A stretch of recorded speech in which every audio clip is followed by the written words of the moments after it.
Simon? Hi, Ole. Which Simon? Okay. What's your take on the match? And obviously, you already knew you had top four in your hands, but to be in the top four, it seems like a mental boost. Well, going into half time, we knew that that's not the result we wanted, and a draw or a 1-0 win or a 2-0 win was more or less the same outcome for us. And then we have the same starting point on Sunday. So you can't expect to go and turn teams over and score 3 or 5 like we had to do to have a different scenario for Sunday. Simon Stowe? Ollie, do you take pride in the fact that you've got yourself into this position when probably 6 months ago nobody thought you would, or are you a little bit concerned that over the last couple of weeks the form's tailed off a little bit? You know, when we started after the lockdown, we had to go for it, and we really had to go for it. We had to go for goal difference, we had to go for points, and the effort has been fantastic and the results have been fantastic. Of course, you'd like to win against Southampton. You concede in the last second. And here today, you concede a penalty just in the last second of first half. But we've given ourselves a fantastic opportunity and a great starting point for Sunday. Laurie? Hi, Ole. In answer to your first question, was that why a factor in your decision on the substitutions, only making 2, sort of protecting what you had rather than necessarily freshening it up? Well, we wanted to have goal scorers out there and score goals, and we know that Bruno, Paul, Mason, Anthony, they can all create a goal in any second of a game, and Marcus as well. But we wanted to win the game, of course. It would have been nice to go into Sunday with a win, but then again, we are where we are. James? Hi, Ollie. It's effectively a final then for you on Sunday. It's obviously there's been 2 semi-finals that you've not come through this season. How do you feel about your side's nerves going into a game like that? And is there anything you can do to I don't know, ease that tension because of all the experience you've got? Well, we've gone out in 2 semi-finals, so now as you say, we've got a final, so we've got to embrace that one. Finally, we're in one. It is we pinpointed this one, the Leicester game, as if we have a chance, go in there, beat them big, we'd be delighted. But then we've caught up points, we've caught up goal difference, and we've given ourselves a fantastic opportunity. But we know we're going to play against a good team. They are very, very dangerous on different aspects of the game. They can do different things to you, different things tactically. So we will enjoy the 24 hours extra. We have a break between this one and Sunday, and we'll be ready. Rob? Physically and mentally. Hi, Ollie.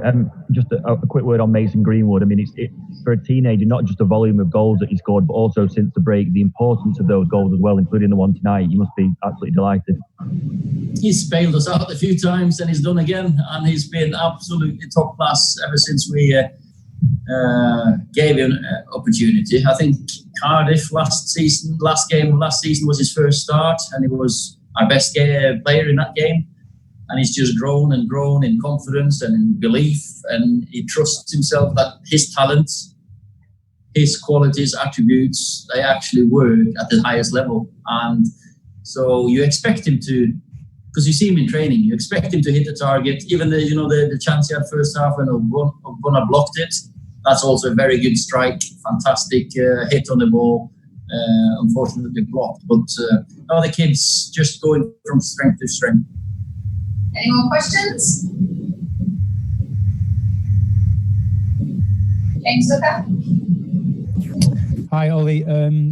Just on Mason, is he one of the cleanest strikers of the ball you've seen?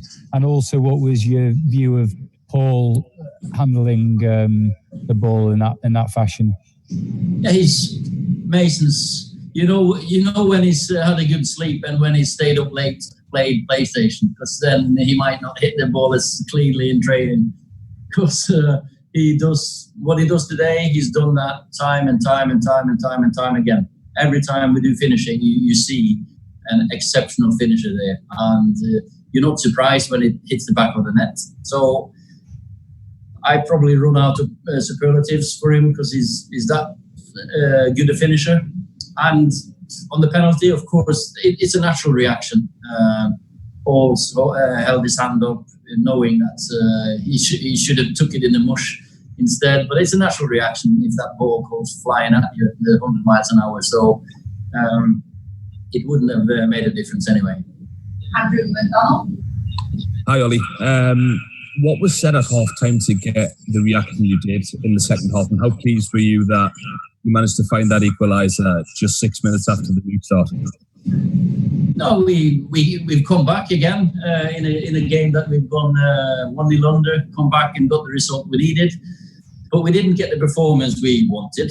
I think we lacked control in the game, but that's also due to a very well organised, very confident West Ham team, because you can see they played with so much confidence, kept us having to defend. We defended well. David's made again, he's shown why we keep him in that goal.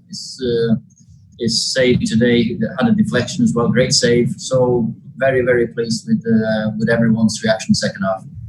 David.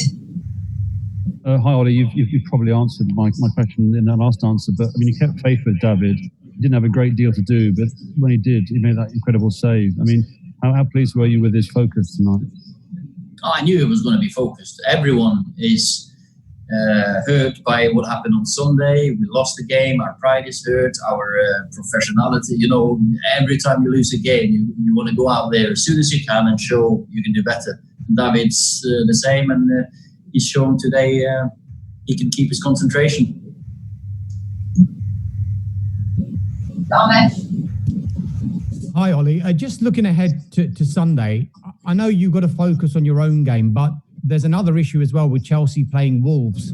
Will you keep an eye on that game as well, and will it affect how you approach the game against Leicester?